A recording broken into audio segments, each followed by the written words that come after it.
Folks, there is a lot of chatter right now going around Tuscaloosa saying that we quite possibly have the return of a Nick Saban level defensive line. This is a big, bold claim, but because quite honestly, we're told that every year, but we haven't seen a Saban level defensive line since probably Quentin Williams and dog years. That's a long time ago. So, what spurred this was a comment recently, or several comments from our defensive coordinator, Kane Wommack, post practice here recently in fall camp. And to make sure you fully understand what he's talking about, along with some other things we're going to mention, I'll go ahead and play that video. And then you get to hear from Chris and Dan. Big bodies matter, right? Mass kicks ass. And so when you have big frames that have length and being able to strike people, but also when they're getting a double team, right? Just sheer mass matters. The truth is we got moved around some for the last 2 years here. That was an area where we've done some good things defensively here. At times I think we've been really good, but to be a dominant defense, you have to have guys up front that can make a difference. Yeah, we had to have the guys up front that can truly make a difference. And like I said, Saban level defensive line, you're talking about Deron Payne, you're talking about Ashawn Robinson, you're talking about Quentin Williams and a host of others. Now they're talking about 2 transfers from the Big Ten. And no, Kurt Signetti, you can't take credit for them coming to Alabama. What? But Terrance Green and Devan Thompkins right now making the most noise in fall camp. Chris, I'm going to turn it over to you. Is it possible in this climate that we see a Nick Saban level defensive line? We've had all the Sunday school answers spit to us in every press conference for the past 5 years, but we haven't seen it. Talk to me, Chris. When the defensive coordinator gets up and makes this type of bold proclamation, that has to carry some weight. It's been a while since we've had defensive line up front that just dominated, that controlled games and pushed guys around. We've had a few individual standouts, but it's been a while since we had a unit to do that. To hear that, along with what we've already seen and already know what we have in our secondary, when you're shutting down the run, what do teams have to do? They have to throw it. That's what Bama wants. Bama wants you to throw it. If we can match the words that Kane Wommack has put out there, we are going to be a legendary defense, man. We're talking about an all-time Bama great level defense. And I'm excited to see it because I'm sick of the disrespect. And I think that Bama has a chip on their shoulders with a lot to prove.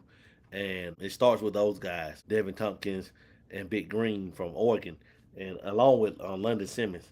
So we have depth, we have size, and I think we have a mean, angry bunch. For Kane to be excited about it, I'm excited about it. All right, Chris, before I flip it over to Dan, we had players who were forced out with good reason. We had some great players who we have pulled in, like you said, Devin Thompkins.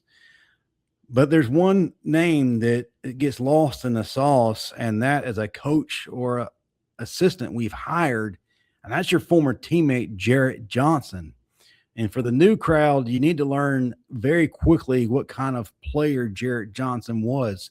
With every generation, there's always been that nasty guy you don't mess with. And I'm not just talking about opponents. I'm talking about teammates. They knew they had to have their crap together and not cross certain lines.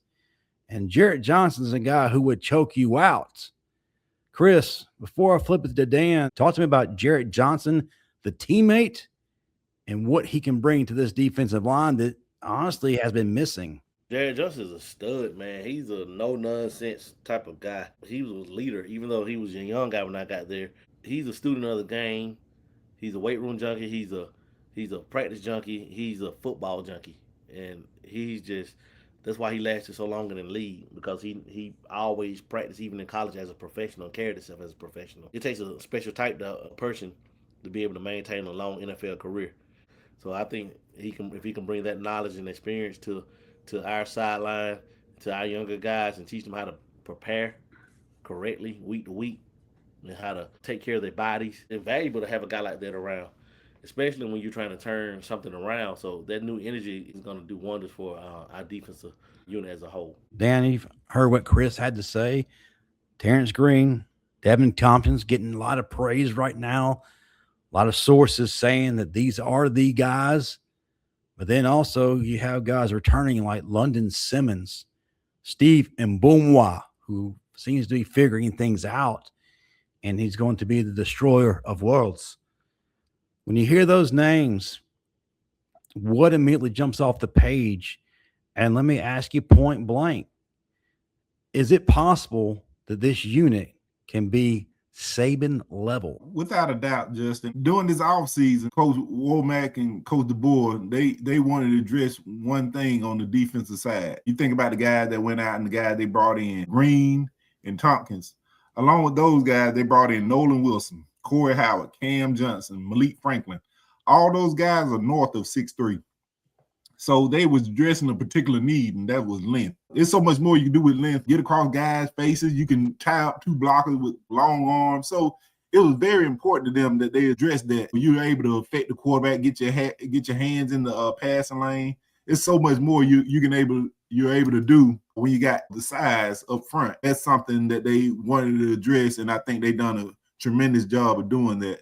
It just remains to be seen how it translates into the field. We interrupt this awesome video to talk about our biggest sponsor, Prize Picks, America's #1 sports picks application. Prize Picks is a daily fantasy sports platform distinctly separate from sports betting. The app is really easy to use. Pick more or less on a few player stats to create a lineup. Pick stats for individual players, points, yards, strikeouts, all that good stuff. Pick the winner, spread, and total on any major game. Hey, and it's available in most states, including California, Texas, and Florida. So sign up, download the app, enter the promo code STANDARD, and get $150 in lineups instantly when you play your first $5 plus lineup. Prize Picks is the best place to win cash while watching sports. Now back to this awesome video. Time for just one more thing. Before we wrap it up, I'm going to ask you this question, and it's going to echo amongst the fans as they comment, no doubt. Dan, I'll start with you. Buy or sell, this defensive line will return to a Saban level defensive line. I'm buying it. I really like what I've been hearing as well as seeing from the guys. I'm definitely buying it. Chris, buy or sell, return of a Saban level defensive line. I'm buying it. It's time, man. It's use it or get out the pot. And I think they know it's time. All right. You heard it here, folks. So get in the comment section. Got to hear from you. And as always, hit the like and subscribe button. Are you buying or selling that this is the return of a Saban level defensive line? Roll Tide, folks.